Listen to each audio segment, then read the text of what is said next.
Assalamualaikum warahmatullahi wabarakatuh. Bismillahirrahmanirrahim. Alhamdulillahi rabbil alamin. Wabihi nasta'inu ala umurid dunya waddin. Wassalatu wassalamu ala ashrafil anbiya'i wal mursalin Sayyidina Muhammadin wa ala alihi wa sahabatihi ajmain. Saudara, marilah kita mulai pengajian kita dengan membaca surat Fatihah untuk Kiai Soleh Darat, penulis kitab yang kita pelajari pada malam hari ini. Lahul Fatihah. A'udzubillahi minasyaitonirrajim.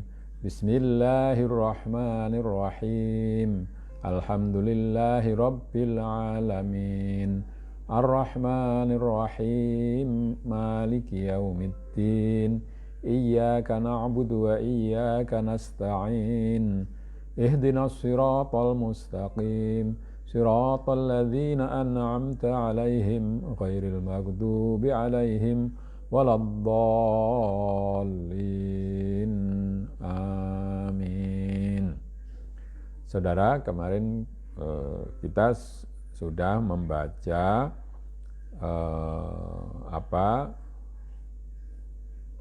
terjemahan dan tafsir dari ayat yang mengatakan bahwa sifat dari orang orang kafir itu kalau diajak untuk beriman kepada apa yang diturunkan Allah, mereka mengatakan bahwa mereka mengikuti apa yang dilakukan oleh orang tua mereka. Nah, sekarang kita lanjutkan dengan makna isyarinya. Bismillahirrahmanirrahim. Setuhune perkarane agama iku ora cukup kelawan taklidul aba lan milu lakune aba. Balik wajibe ing atase kawula arep miturut perkarane agama ing dalem barang kang anurunaken Allah Subhanahu wa taala. Oleh manut kelawan teman-teman niat ingkang ikhlas ing dalem oleh amrih agama. Ya, makna isyarinya adalah bahwa urusan agama itu tidak cukup dengan hanya mengikuti atau taklid menurut kepada apa yang sudah dikerjakan oleh para pendahulu, orang tua, nenek moyang dan seterusnya. Tetapi kita wajib untuk mengikuti dalam agama itu mengikuti apa yang telah diturunkan oleh Allah Subhanahu wa taala. Mengikutinya itu dengan niat sungguh-sungguh dan ikhlas di dalam mengambil agama. Qauluhu awalau kana aba'uhum al-ayah, ora weruh setuhune kelakuan, ora wenang manut kelakuane saya kira aweh weruh ya. Aweh weruh setuhune kelakuan ora wenang manut kelakuane wong kuno kang bodho-bodho, lan ora wenang manut kelakuane wong ahlil bid'ah lan ahlul hawa ingkang padha ora sampurna ngakale. Ya, saya potong di sini dulu. Firman Allah yang yang berbunyi awalau kana abauhum, apakah mereka akan mengikuti juga kalau orang tua mereka dan seterusnya sampai akhir ayat tidak berpikir, tidak mengerti dan seterusnya. Itu memberikan pengertian bahwa kita tidak boleh mengikuti apa yang dilakukan oleh orang dahulu yang bodoh-bodoh. Dan tidak boleh mengikuti kelakuan orang yang banyak melakukan bid'ah, ya, membuat hal-hal baru di dalam amaliyah agama, ya, atau dalam beribadah, dan juga orang yang mengikuti hawa, ya, mengikuti keinginan, serta yang tidak sempurna akalnya. Ora wenang manut ing kelakuane wong kang bingung mendem demen donya lan ngaku-ngaku setuhune dheweki iku ahli ngilmu utawa ahli tarik. Ing hale ora ahli tarik lan ing hale ngilmune den gawe golek arta lan jah lan manzilah lan padha mbegal maling marang kancane. Juga tidak boleh mengikuti kelakuan orang yang bingung, yang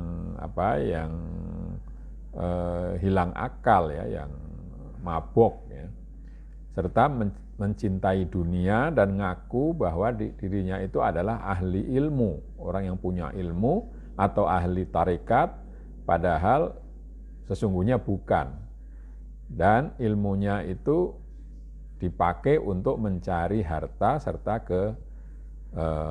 kehormatan ya, serta ya supaya dihargai orang, dan kedudukan serta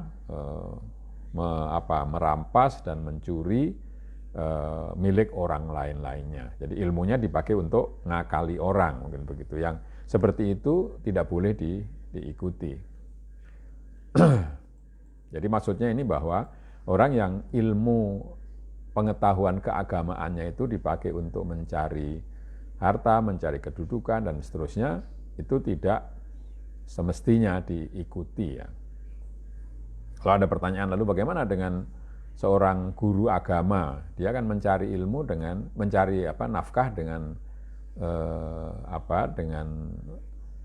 ilmunya, ya memang betul. Tetapi kalau orang itu kan tidak punya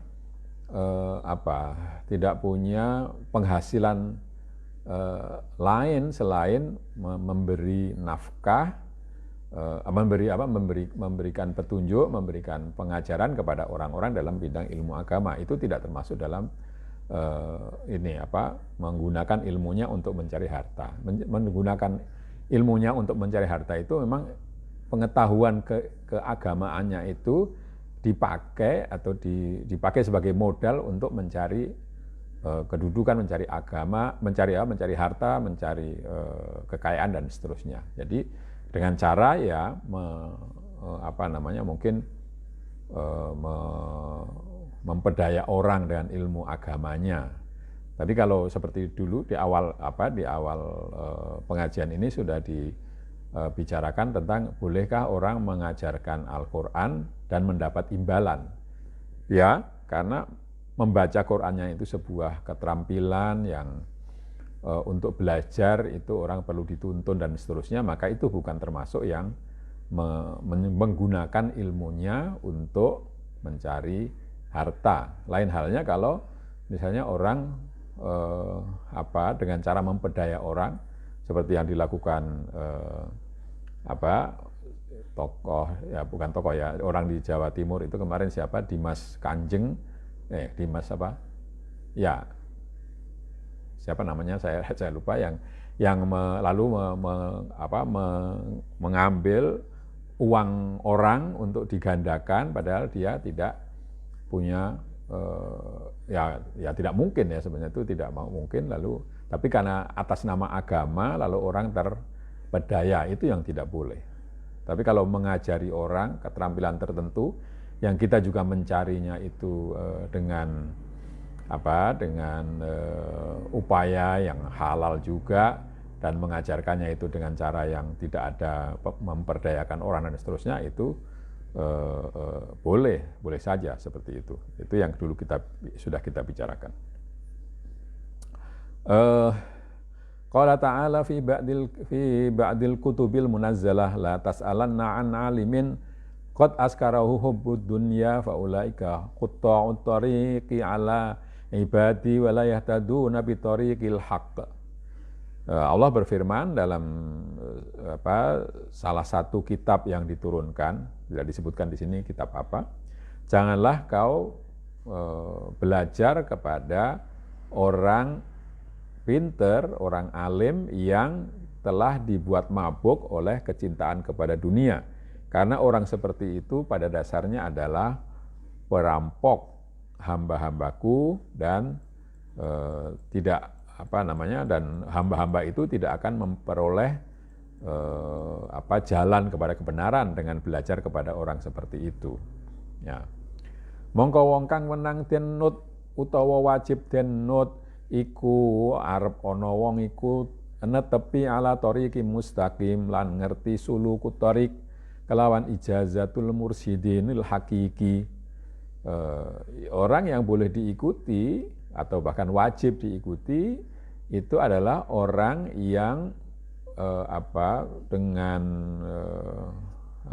istiqomah berada di atas jalan yang lurus, jalan agama yang benar, dan mengetahui cara mengikuti jalan tasawuf ini kalau mau mengikuti dalam bidang tasawuf, karena dengan melalui ijazah dari mursyid yang sebenarnya.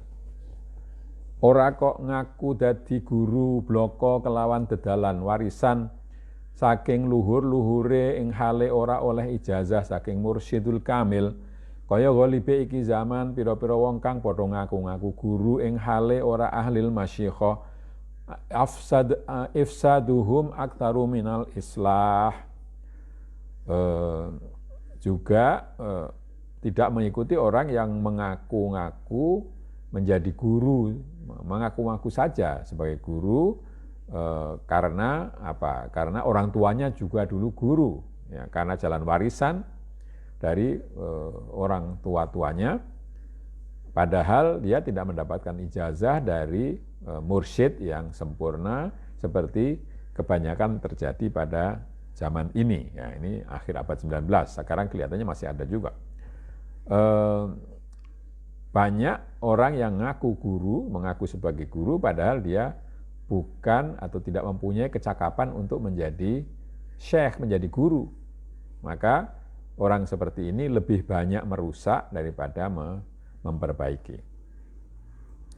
Lan nuri'an nyerupaaken Allah Subhanahu wa taala ing sifate kafirin ing dalem oleh nyembah berhalane, utawa sifate kafirin nalikane den ajak marang Rasul, den ajak marang Allah iku kabeh sifate kaya bahaim, ora ngerti, ora paham.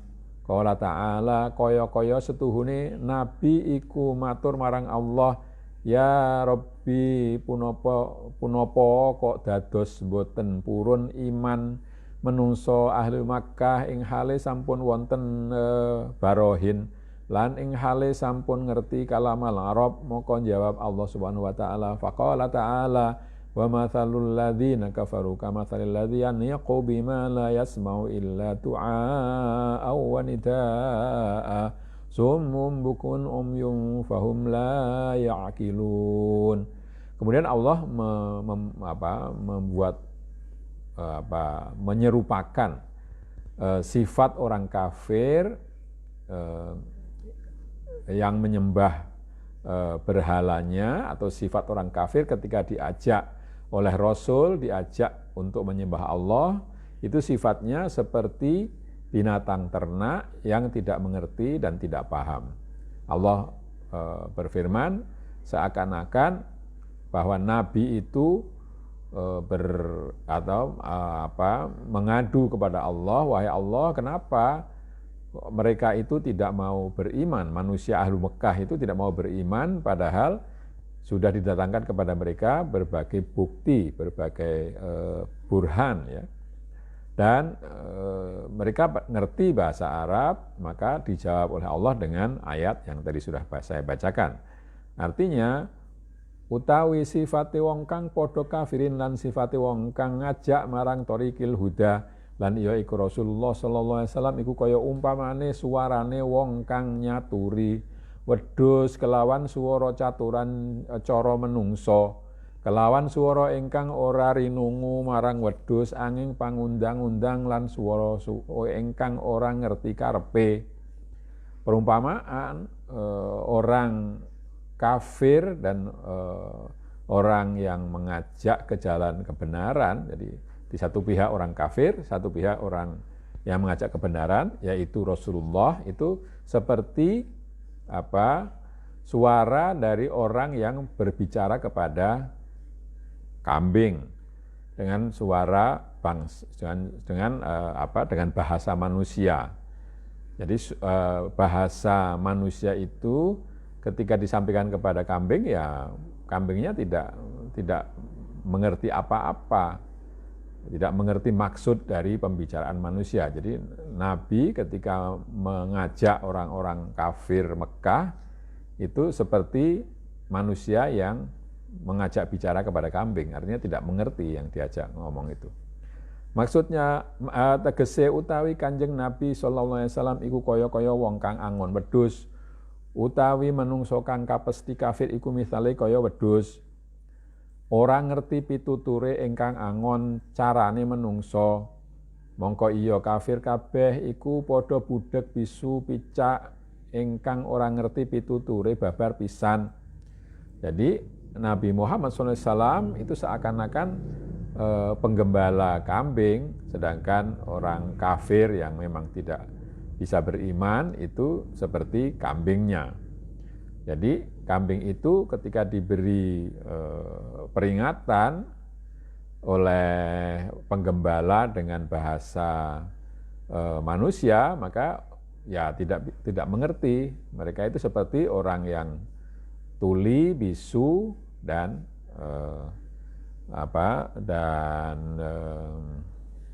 tidak bisa melihat ya. Ini kadang-kadang menemukan kata-kata bahasa Indonesia sulit juga ya, padahal itu sudah biasa kita jadi tidak bisa mendengar, tidak bisa melihat, dan tidak bisa berbicara ya.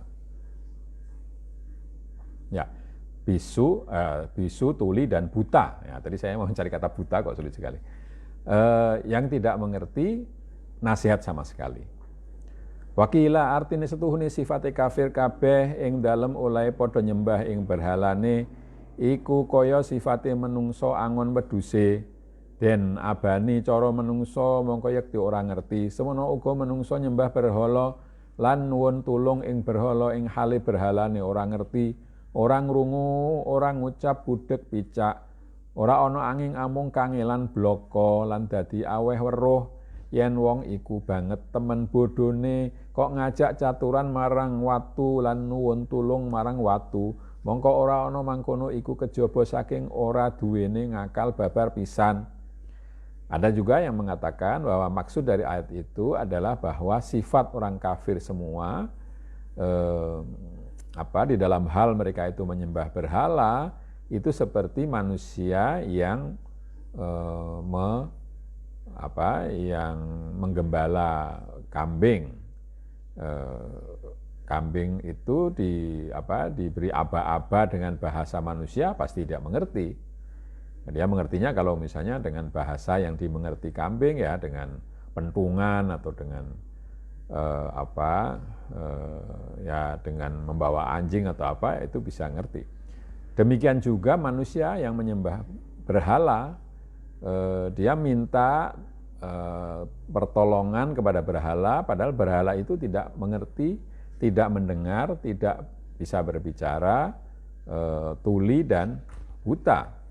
Jadi orang yang menyembah berhala itu hanya payah saja ya, dia hanya kesulitan repot mengajak bicara, tapi yang diajak bicara itu tidak bisa menjawab ya, itu berhala itu.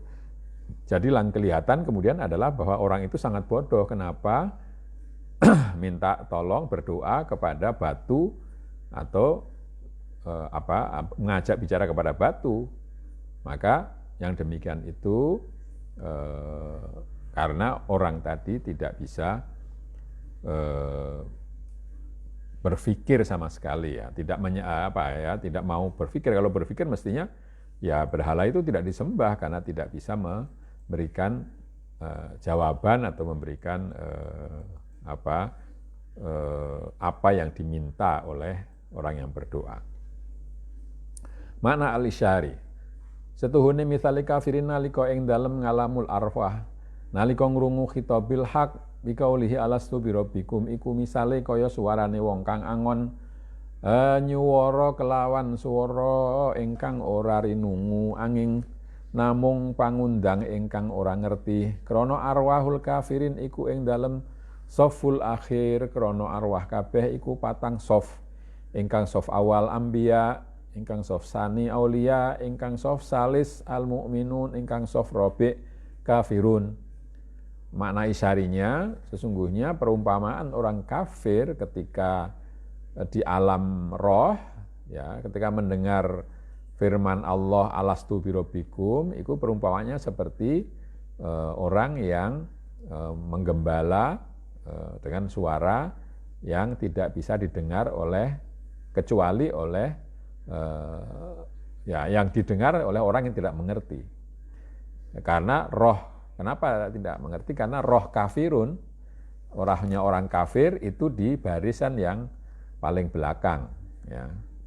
Nah, roh itu terbagi menjadi 4 kelompok, 4 barisan begitu.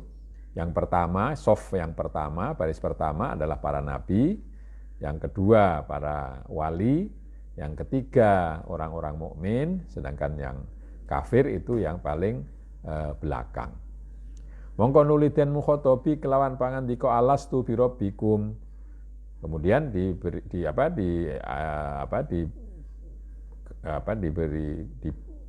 pembicaraan atau diajak bicara dengan mengatakan alastu birabbikum, bukankah aku ini Tuhan kalian? Mongko para anbiya, mongko para ngrungu kalamul haq bila wasithah, mongko ngucap bala anta rabbuna wa syahidna, pangucape kelawan hak tanpa hijab. Ketika ditanya begitu, bukankah aku adalah Tuhan kalian? Maka para nabi itu mendengar firman Allah yang maha benar itu tanpa perantara. Sehingga mereka menjawab, betul, Tuhan adalah Tuhan kami dan kami menjadi saksi. Ucapan itu dengan benar tanpa tabir sama sekali. Mongko utawi anapun aulia mongko ngrungu kalamul haq ana mburine hijabul anbiya. Mongko lakune aulia kelawan arep ittibaul anbiya, ittibaun lil anbiya. Kalau para wali itu mendengarkan firman Allah yang maha benar itu di belakang tabirnya para nabi. Jadi karena nabi ada di depannya, jadi ini terhalang para nabi, tapi masih mendengar ya. Utawi anapun mukminun mongko ngrungu khitabul haq ana ing burine hijabul anbiya wal auliya, mongko ana lakune mukminin iku bil ghaib, mongko ngucap sami'na wa ata'na miturut lakune anbiya lan auliya. Sedangkan orang mukmin itu mendengar firman Allah itu di belakang tabir nabi dan wali. Jadi orang mukmin itu imannya iman bil ghaib karena tidak menyaksikan langsung, maka ucapan mereka sami'na wa ata'na, kami mendengar dan kami patuh dengan mengikuti tindakan atau perilaku para nabi dan para wali. Nah, utawi anapun kafirin tatkala ning rungu khitabul haq ana ing burine hijabus salas la alastu birabbikum mongko ngucap bala kelawan taklid pangucape mukminin, ora ngerti asalul khitab lan ora ngerti apa karepe. Mong rungu swara ora ngerti karepe, mongko melu ngucap tiru-tiru pangucape mukminin. Mongko dadi sumum bukmun layak kilun. Mongko ana kelakuane kafirin padha manut aba lan asdad biqaulihi inna wajadna aba'ana ala ummatin wa inna ala atharihim muqtadun. Sedangkan orang kafir ketika mendengar firman Allah itu mereka di belakang tabir ya, tadi itu 3 ya. Para nabi, lalu para wali, lalu orang mukmin mendengar kata alastu birabbikum, bukankah aku Tuhan kalian? Maka mereka menjawab bala, iya.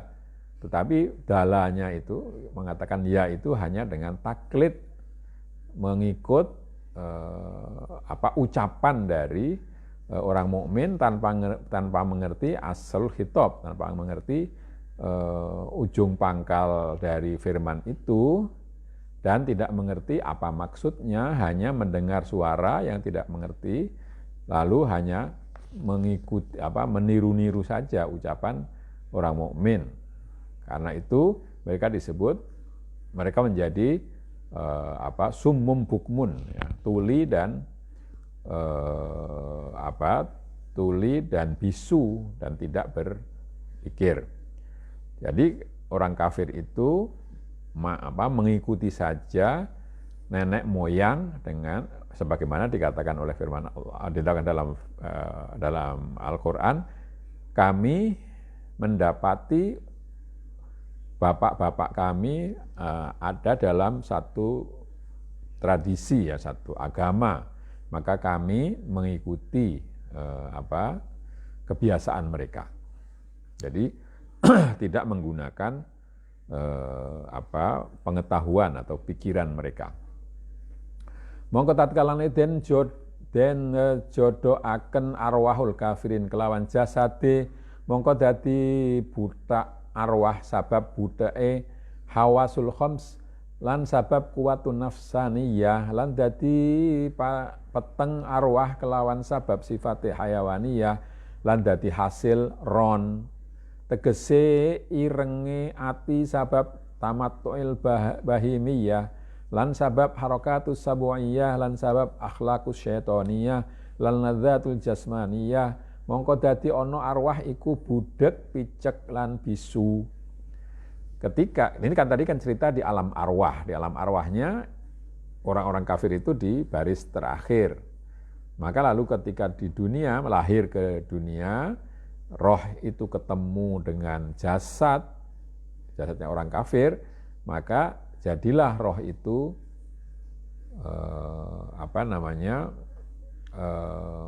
tidak jernih lagi ya, pekat mungkin begitu ya,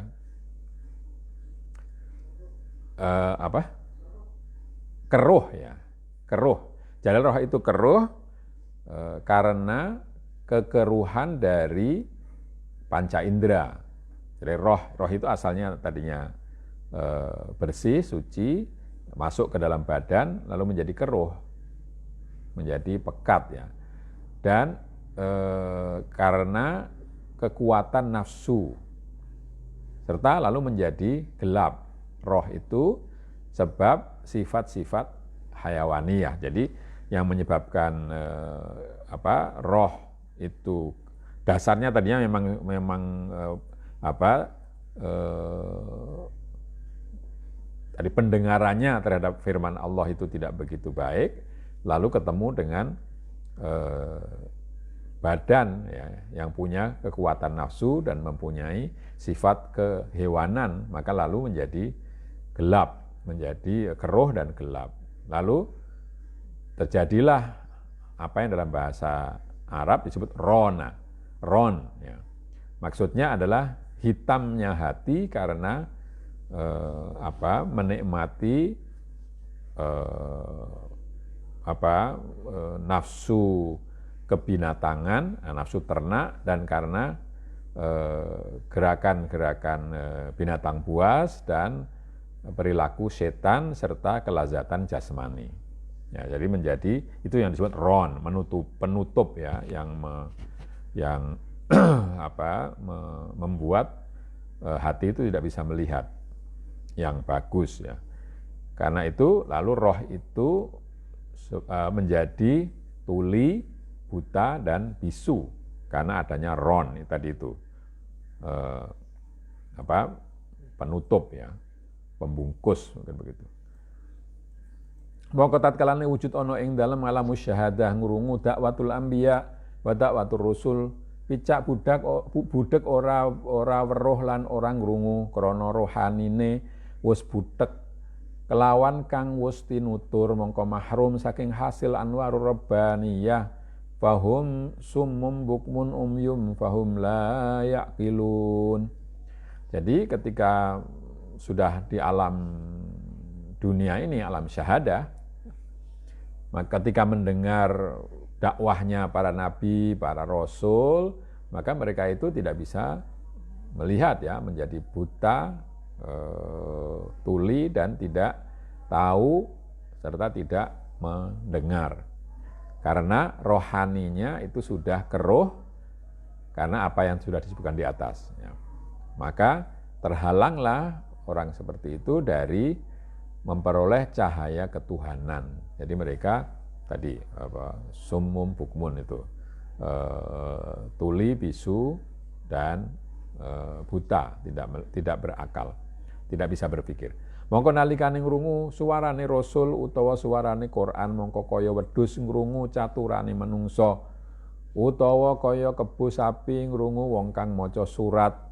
Fahum la yaqilun. Jadi ketika mendengar suara Rasul atau suara Al-Quran, maka seperti kambing yang mendengarkan pembicaraan manusia, atau seperti kerbau sapi ketika mendengarkan orang membaca surat Al-Quran. Nah, mereka itu tidak bisa memahami sama sekali. Ya. Saya kira sampai di sini dulu pada untuk malam hari ini. Marilah kita akhiri dengan membaca hamdalah. Alhamdulillahirabbil alamin. Kurang lebihnya saya minta maaf. Akhirul kalam. Wassalamualaikum warahmatullahi wabarakatuh.